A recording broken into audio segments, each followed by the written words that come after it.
문예지 탐구방송 요즘 소설 이야기 25번째 이야기 시작합니다.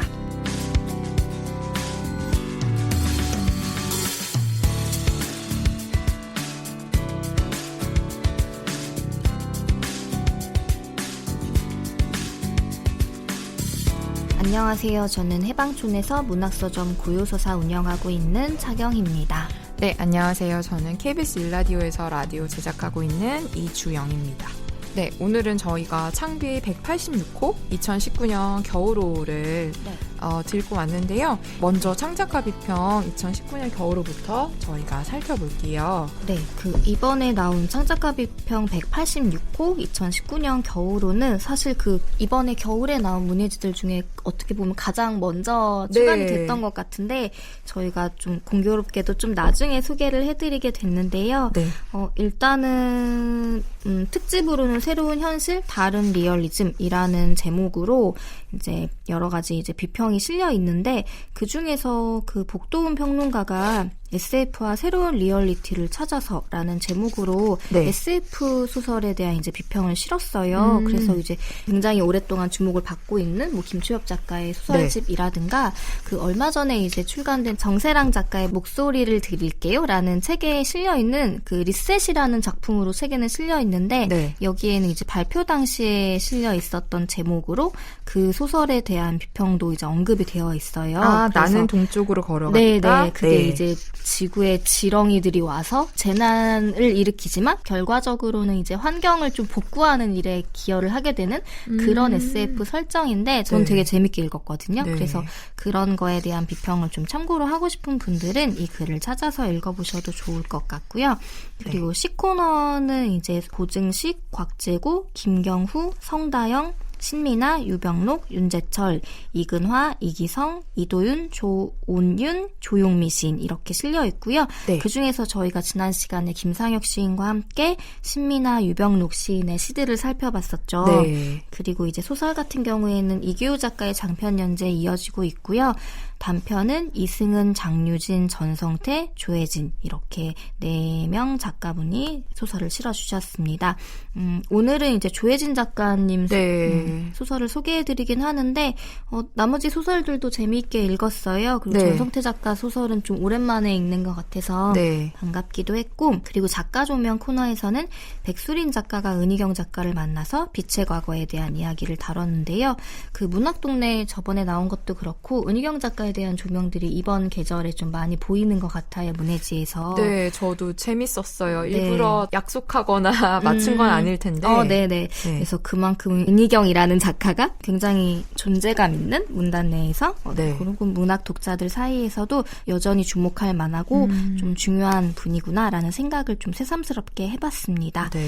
그리고 그 외에는 뒤에 이제 박연준 시인이랑 김나영 평론가랑 노태훈 평론가가 이 계절에 주목할 신간들 이 코너에서 최근에 나왔던 책들 중에 좀 주목할 만한 책들을 골라서 간략하게 소개하는 코너가 있더라고요. 그래서 어떤 책을 읽으면 좋을까라는 거에 대해 고민을 좀 하고 있는 분들은 참고를 하실 만할 것 같습니다.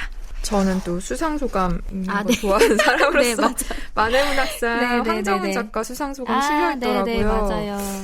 여전히 참 좋았어요. 시상식장에서 황정은 작가가 했던 수상소감도 되게 화제가 된 걸로 기억을 하는데요. 이거는 조금 다른 이야기지만 여전히 울림이 있어서 한번 읽어보셔도 좋을 것 같습니다. 그러면 저희가 오늘은 조혜진 작가의 하나의 숨을 주영님이 소개를 해주시겠습니다. 조혜진 작가 소설 저희 2번째 소개하는 것 같아요. 근데 지난번에 생각해보면 방송 작가였는데 갑자기 해직을 당한 작가와 홍콩에서 연인의 이별을 경험하고 그 한국인 연인을 에 대한 그리움을 약간 아는 채 한국으로 영등포로 이제 출장으로 온 어떤 홍콩 남자 사이의 이야기였는데 이번에도 비슷하진 않은데 저는 여기서 또 해고나 실직에 관한 이야기가 여기 들어있어서 조혜진 작가의 관심사나 조혜진 작가가 평소에 갖고 있는 어떤 이슈나 이런 것들이 여전히 좀 연장선에 있나? 이런 생각도 하면서 저는 좀 읽었던 것 같아요. 일단 제목이 하나의 숨이에요. 그래서 저는 그 하나가 당연히 그 숫자 하나라고 생각했는데 네. 읽다 보니 그 하나가 어떤 사람의 이름인 것으로 알려졌는데 제가 먼저 줄거리를 간단히 설명을 해드리면 화자로 등장하는 나는 고등학교 기간제 교사인데요. 이 고등학교가 약간 특성화고 예전에 네. 뭐 상고라고 불렸던 약간 그런 이제 그러니까 졸업을 하면은 대학에 가는 것이 아니라 취업을 대부분 하는 학생들을 위한 그런 이제 특성화고의 교사인데 기간제 교사고요. 이 기간제 교사인 나가 어쩌면 결혼까지 생각하고 있는 상대 남자와 이제 기현 씨라는 남자와 데이트를 하고 있는데 갑자기 전화 한 통이 걸려와서 그 전화를 받아요. 근데 그 전화가 누구에게 걸려온 거냐면 그 하나라는 자신의 반 학생에서 걸려온 건데 이 계절이 거의 가을 겨울쯤이어서 이 하나라는 학생이 고3인데 그 학업을 마치고 대부분 이제 2학기 때 취업을 한 상태에서 어떤 공장으로 취업을 해 있는 하나가 공장에서 일을 끝내고 퇴근을 하고 집으로 가던 도중에 나인 선생님에게 전화를 건 그런 상황이 초반부에 펼쳐져요. 그래서 나는 약간 의아해하면서 왜냐하면 이 하나라는 친구가 뭐 절대 퇴근 시간 이후에 전화를 거는 그럴 학생이 아니기 때문에 조금 참을성도 있고 좀 생각도 깊고 그런 친구여서 왜 전화를 했을까라고 좀 궁금해하면서 전화를 받는데 심상하게 그냥 심심해서 전화 걸었어요라고 얘기를 하면서 결국 선생님 저 여기 그만두고 학교 돌아가면 안 되냐라는 이야기를 꺼내죠. 근데 나는 하나가 이미 전 직장을 그만뒀던 회사 적응에 실패했던 이력도 있고 워낙에 아이들이 많이들 힘들어하니까 그런 상황이라고 생각을 하고 하나야 좀 참아봐라고 얘기를 하고 그냥 전화를 끊어버리는데 그 한 달 뒤에 하나에게서 안 좋은 이야기를 듣게 돼요. 그게 어떤 이야기냐면 하나가 일하던 공장의 3층에서 추락을 해서 병원으로 실려가서 지금 혼수 상태에 빠져있는 그런 사고를 접하게 되고 그 이후에 이제 하나의 어머니와 함께 공장에 찾아가기도 하고 그 하나의 사고를 수습하기 위해서 뭐 학교에서 모금을 하거나 이런저런 일들을 겪게 되는 그래서 하나와 관련된 일들을 벌이다가 결국 근데 나도 기간제 교사인데 3년 동안 일했던 학교에서 계약 종료를 이미 통보를 받고 거기에 대한 준비를 하고 있었던 상황인데 결국 나도 계약 해지가 되고 이제 다른 회사를 다니게 되는 그런 뒷이야기까지 펼쳐지는 내용인데요. 그래서 이 이야기의 큰 축은 하나는 이 하나라는 학생의 사고이고 또 하나는 화자인 나가 처한 상황, 기간제 교사로 일을 하다가 결국은 해고를 당하게 되고 그 뒤에 다시 교사로 취업하기 위해서 전전긍긍하고 그 상황에서 이 예정돼 있는 결혼을 할 것 같은 그 이제 남자친구와의 그런 결혼과 얽힌 상황까지 그 두 이야기가 복잡하게 돌아가는 이야기인데 소설 전체에 흐르는 톤이나 어떤 결이나 그런 공기 같은 것도 그렇고 우리가 처한 현실이나 사회 문제에 대해서 작가가 언제나 깊은 관심을 갖고 있는데 이 소설도 그런 식으로 우리 사회에 특히나 약자들이 가지고 있는 어떤 그런 현실적인 고통이나 모순이나 그런 아픔 같은 것을 정말 그 작가의 섬세한 어떤 터치 같은 것으로 이렇게 어루만져주고 있다는 생각이 들어서 주의 깊게 한번 읽어볼 만한 소설이라는 생각이 먼저 들었던 것 같아요. 어떻게 보면은 진짜 이제는 작가명을 가리고 읽어도 혹시라고 네. 생각을 할 법한 그 조혜진 작가의 모든 소설이 그런 건 아니지만 읽다 보면은 항상 정말 축을 이루는 두 인물의 이야기가 네. 있고 그리고 그러니까 어떤 상황에 처한 내가 있다면 그리고 그 상황에 처한 내가 바라보는 다른 B라는 인물이 또 있는 것 같아요. 네. 그리고 그 둘 사이에 직접적인 공통점은 없지만 교감할 수 있는 어떤 상황들이 네. 있고 그게 나의 이야기와 교차되면서 상대를 이해하거나 상대를 좀 바라보는 식으로 두 개의 이야기가 되게 어느 순간 하나의 이야기로 합쳐지는 소설 형식을 네. 좀 많이 본 것 같아요. 네. 이 소설 같은 경우에도 화자인 이제 비정규직 기간제 교사인 나와 네. 하나라는 학생 결국에는 좀 너무 이른 나이에 울타리 없이 사회에 내몰린 네. 하나라는 학생의 이야기가 있고,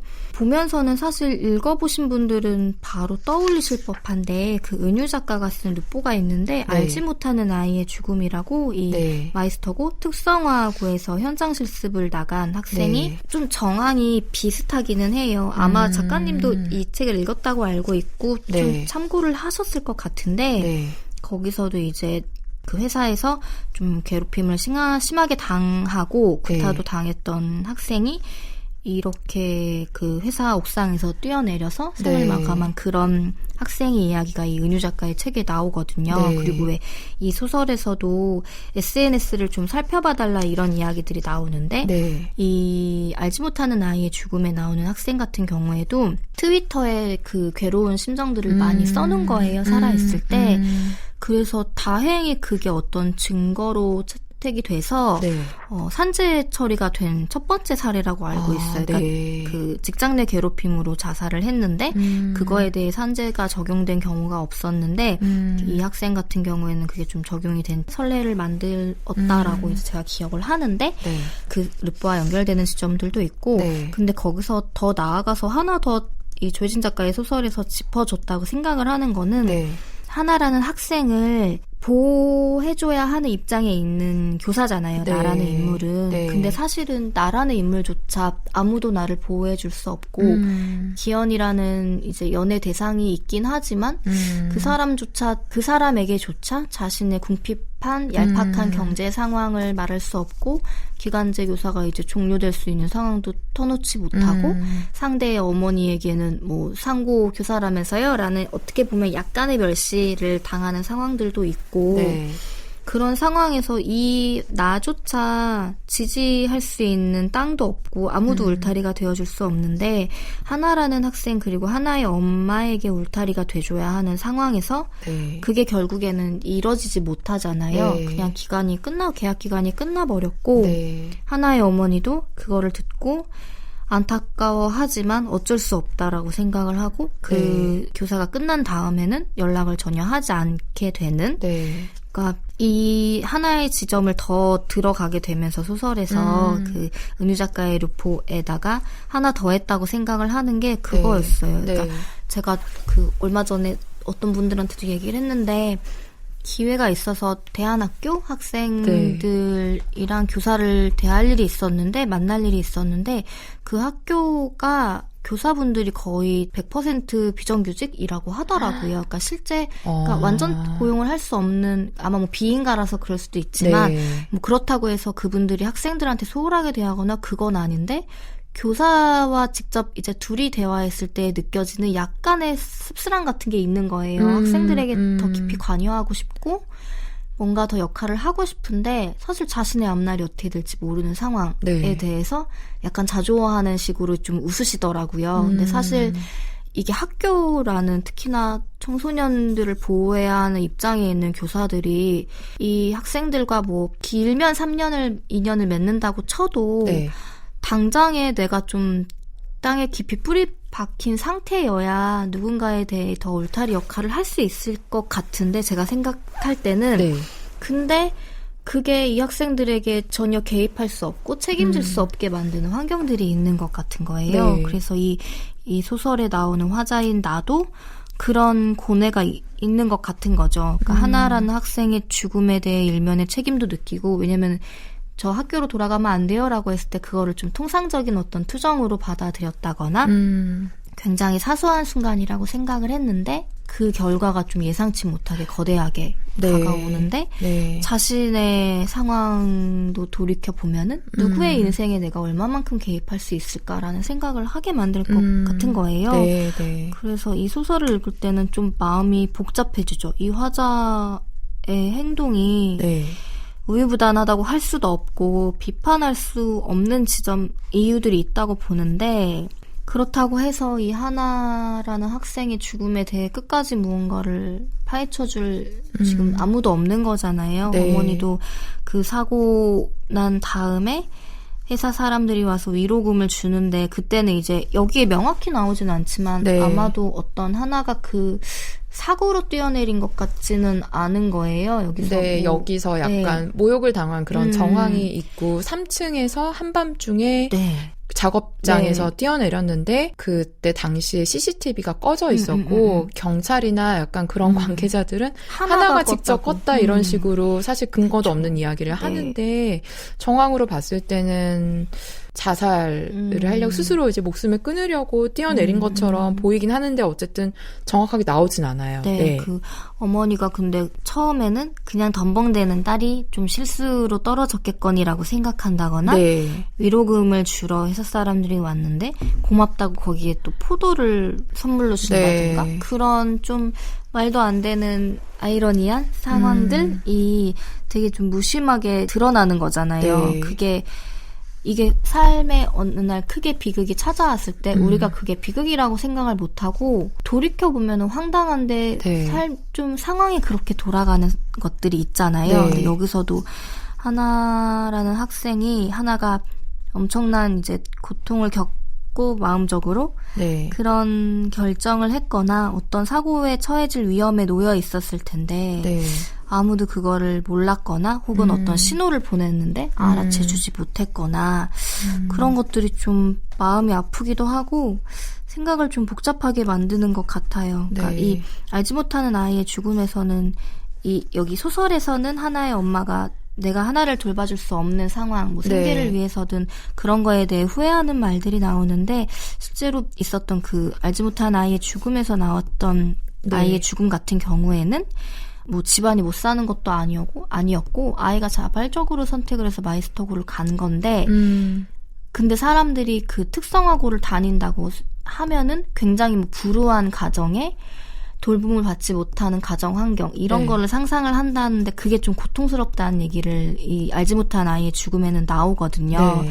근데 사실 그 고통도 고통일 텐데 이 소설에서는 실제로 또 돌봄을 엄마가 아마 자책인 거겠죠. 네. 그걸 하지 못했다는 자책에 가까운 것 같은데 그런 것들이 근데 여기서 엄청 막 감정을 드러내면서 소설이 전개되는 게 아니라 조금 비현실적인 느낌으로 되게 침착하게 이 소설이 전개가 돼서 오히려 그게 더 다 네. 읽고 나면은 마음을 굉장히 복잡하게 만드는 그런 네. 점이 있더라고요. 네.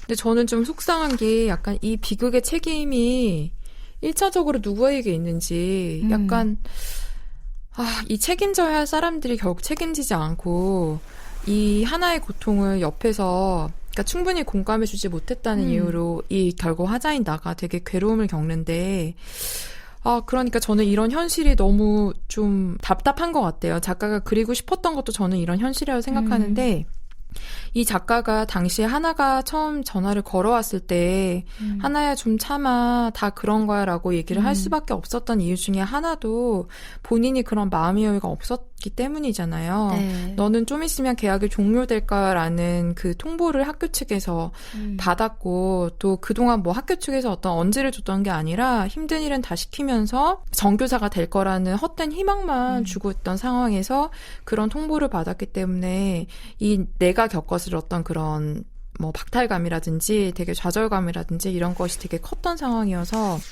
그런 의욕이 없는 기간제 교사였던 상황이었기 때문에 내가 그렇게 대응했던 그런 이유 중에 하나가 되지만 또 나는 이제 거기에 대해서 엄청난 죄책감을 느끼죠. 그리고 그 이후에 나가 처한 그런 상황에 대해서 내가 겪는 뭐 감정이라든지 그런 것도 이제 그거와 연결이 되는데 그래서 참 아이러니하다. 나도 사실은 엄청나게 허약한 그런 현실에 발딛고 있는데 그런 하나의 같은 일을 겪었을 때 내가 전면에 나서려고 처음에는 이제 하는데 결국에는 그 내가 계약 기간이 종료가 되면서 이 일을 조금 이어서 맡아줄 사람이 필요해서 그 학교에 정말 하나의 정교사고 하나의 고등학교 2학년 때 담임에게 그 부탁을 하는데도 그 정교사는 내가 감당 못할 것 같아 라고 발을 빼잖아요. 그러니까 저는 이런 상황에서 그나마 정말 하나에 대한 생각을 갖고 있는 내가 얼마나 그 상황에 되게 절망스러웠을지. 그러니까 나조차 정말 하나의 상황을 어떻게든 해결하고 싶어 하는 나조차 기댈 데가 없어서.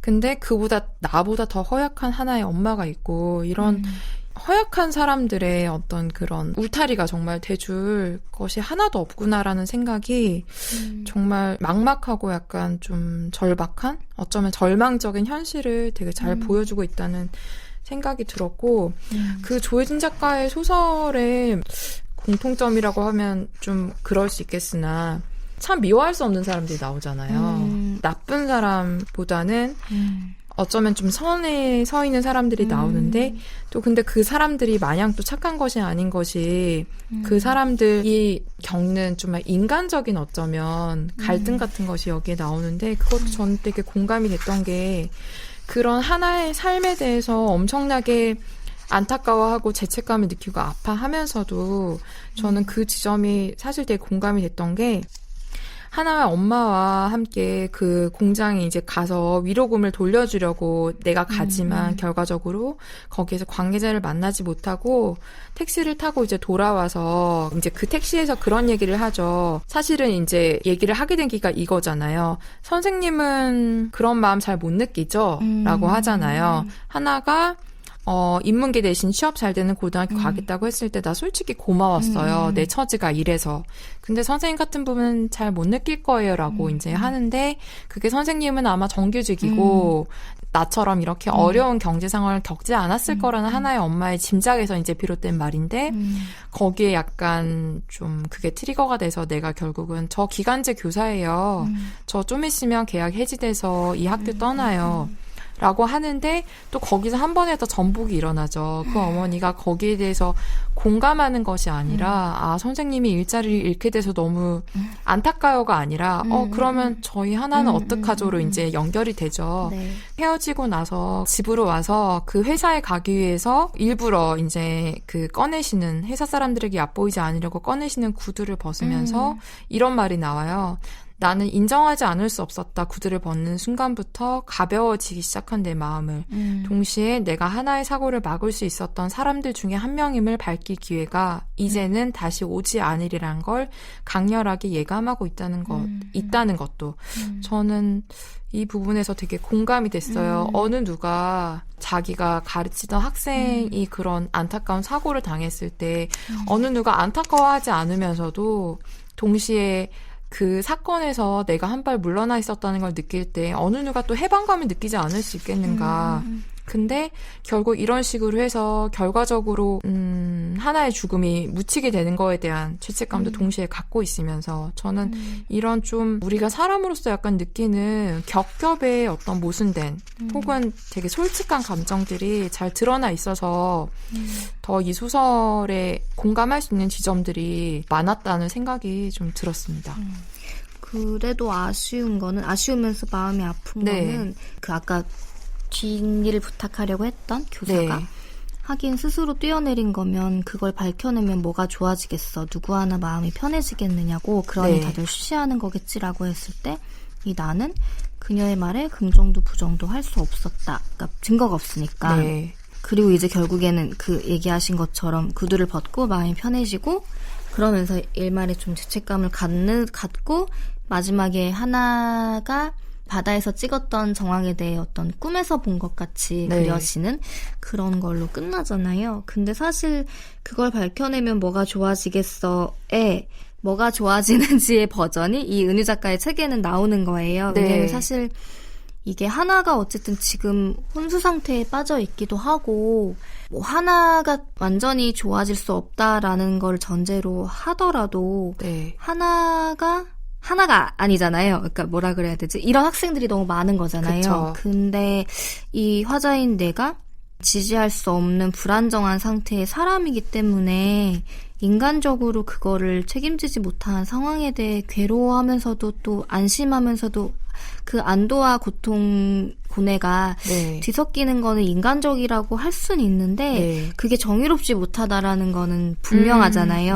근데 그게 소설에서 조금 덜 드러난 것 같아서 그거는 사실 좀 아쉬웠던 게 왜냐면 이거는 사회적으로 굉장히 중요한 문제이고 여전히 발생하고 있는 상황이고 네. 해결책에 대해서 이제야 막 얘기가 되어가고 있는 상황인데 네.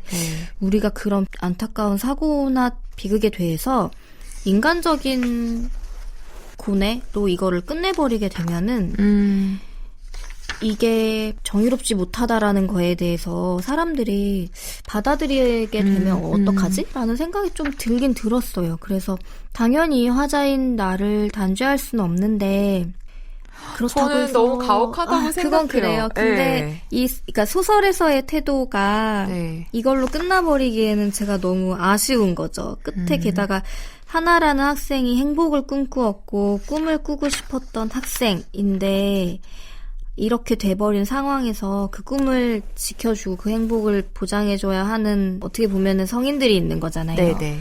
그 성인들이 역할을 못하는 안타까움에 대해 쓰는 소설인 거는 맞는데 이거를 인간적인 부분으로만 받아들이게 될까봐 그러니까 그렇게 쓰려고 한 소설은 아니겠지만 네. 읽는 사람들이 안도해버리게 될까봐 그거 어쩔 수 없지. 그러니까 그거 알아서 뭐 좋을 게 뭐 있겠어라고 했을 때 뭐가 좋아진다라는 결과들이 분명히 있으니까 네. 그거를 뭐 소설적으로 그거를 계도하는 정신으로 쓸 수는 없겠지만 이 태도에 대해 조금 긍정해버리게 될까봐 그게 좀 걱정되는 부분이 있었어요. 그런 소설은 아니겠지만 그렇게 읽힐 수도 있을 것 같은. 네.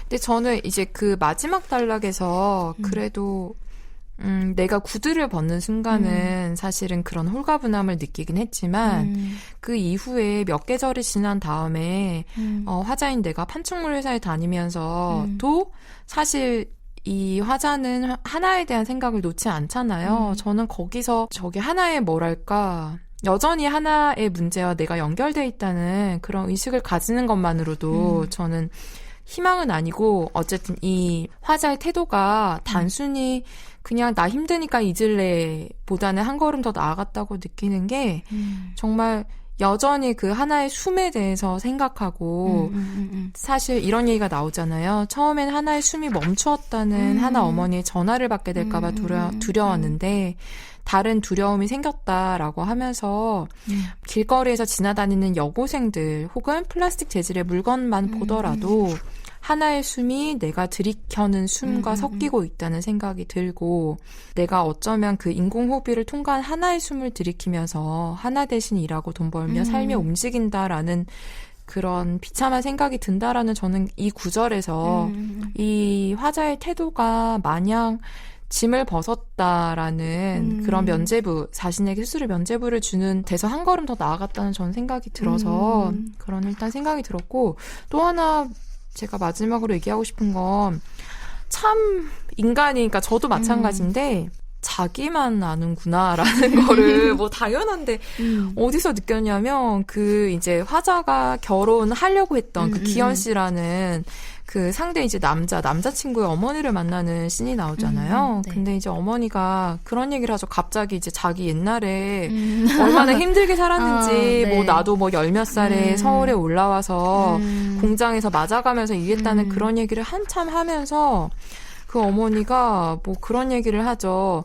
근데 뭐 요즘에 반학생 한 명 다쳤다면서요? 라고 얘기를 하면서 하긴 뭐 요즘에야 공장에서 다칠 일이 어디 있겠어. 뭐 보호장비 다 있고 누가 때리기를 해. 쓰러질 때까지 일을 시키기를 완전히 다르지. 이렇게 얘기를 하는데 그러면서 이제 이 말을 덧붙이죠. 아우 근데 다들 공장에서 일하고 싫다고 하니까 큰일이다. 나중에 누가 기계 돌릴까? 이런 얘기를 하는데 와 진짜 내가 그걸 겪은 사람임에도 요즘엔 괜찮겠지. 나만 힘들었지.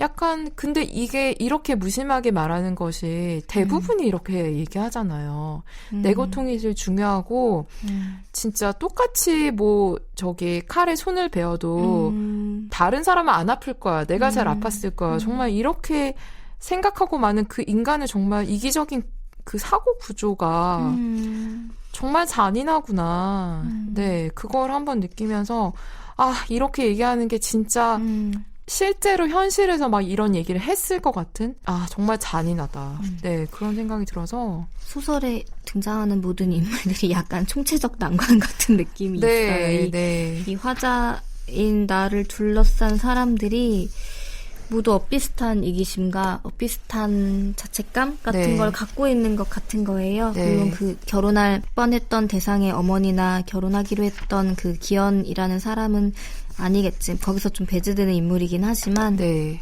그냥 이 화자가 도덕적 윤리적 기준을 갖기조차 어려운 상황? 그거를 갖고 실천하려면은 어쨌든 현실적인 부분들이 지탱이 돼야 되는 게 필요한데 네.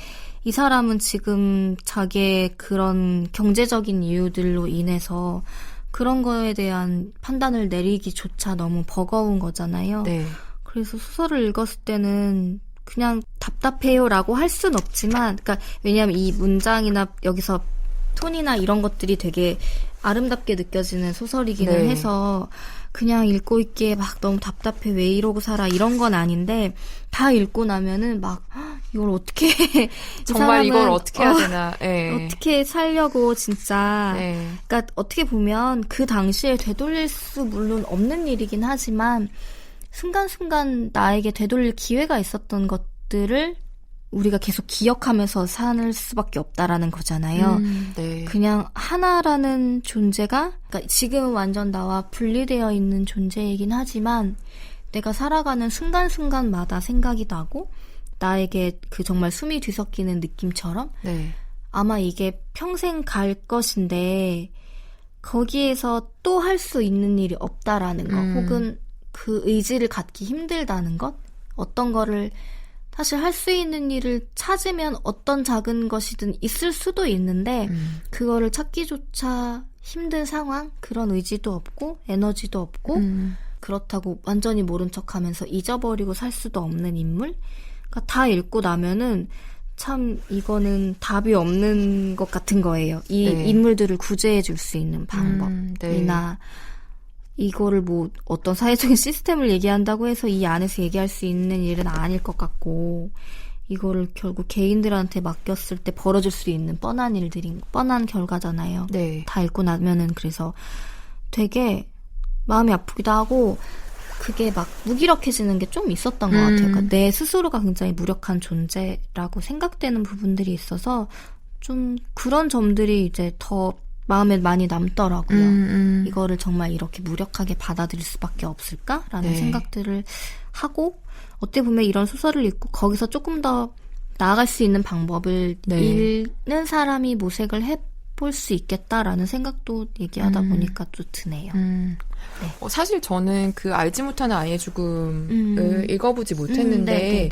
이게 연결돼 있다면 같이 네, 은희 작가의 읽어볼 만하고 그 앞서 얘기해드린 사례는 이 책의 앞에 좀 실려 있는데 뒤에는 좀 다양한 상황에 놓여 있는 사람들의 이야기가 들어가기도 해서 저희가 뉴스에서 봤던 그러니까 청소년 노동자들의 사고나 그런 거에 대한 이야기가 좀 충실히 담겨 있어요. 그리고 그거에 대해 해결책을 모색하는 사람들의 이야기도 실려 있어서 그거를 같이 읽어보면은 좀 그리고 이게 지금 특성화고의 현장 실습 사례들이 굉장히 많이 묻히고 있단 말이에요. 맞아요. 이게 사고율도 많이 이제 뭔가 감춰지게 되고 은폐되는 정황들도 많고 여기에 나오는 교사들처럼 이게 취업률과 연관이 있기 때문에 그거를 많이 숨기게 되는 거죠. 그래서 이게 좀 이제 드러난다고 하고 있고 여기서 왜 사립학교 들어가려고 하면 돈 내야 된다라는 것도 되게 많이 저도 들어본 이야기거든요.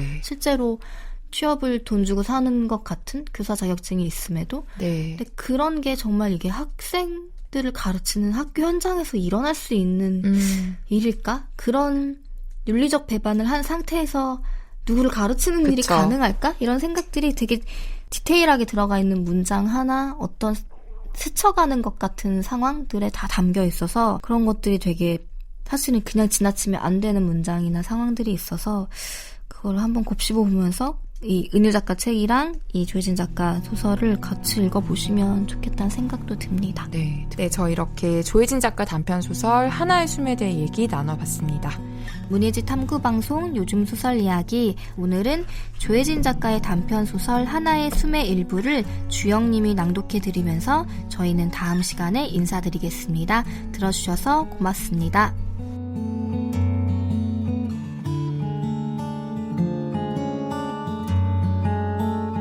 하나가 걸어간다. 하나의 눈에만 보이는 갈매기가 하나를 유인하고 있다. 밤이긴 했지만 야간 조명 덕분에 멀리 있는 파도도 뚜렷하게 보인다. 파도가 발끝에 닿을 듯 말 듯한 곳에서 하나의 걸음이 멈춘다. 조명을 받아 길어진 그림자 안에는 발자국들이 빼곡하다. 아무렇게나 모래를 밟은 사람들의 발자국. 물결과 물방울과 삼각형 같은 신발 바닥에 무늬를 내려다보며 하나는 그 그림자가 실체 같다고 생각한다. 진짜는 그림자고 자신은 허상이라고. 하나는 나쁘지 않다고 생각한다. 나쁘지 않다고. 어차피 이곳엔 진짜가 없으니. 왜냐하면 지금은 언제 끝날지 모르는 아주 긴 꿈을 꾸고 있으므로. 꿈 바깥에 두고 온 찻장에 얼비치는 도시 같은 곳에서 살아가고 있을 사람들이 그리울 때도 있지만 깨어난다 해도 그곳 역시 꿈일 거라고. 그러니까 꿈 바깥의 꿈일 뿐이라고 믿으면서. 다만 행복한 얼굴을 보고 싶다는 마음만은 꿈이 아닐지도 모른다. 하나는 계속해서 그렇게 생각을 이어간다. 그래서 오직 그 얼굴을 지키기 위해서, 행복은 가짜가 아니라고 느끼는 그들의 그 한순간을 위해서 가까스로 자꾸만 꺼지려 하는 심장을 바닥에서부터 부풀리며 하나는 또 한 번 하나의 숨을 쉰다.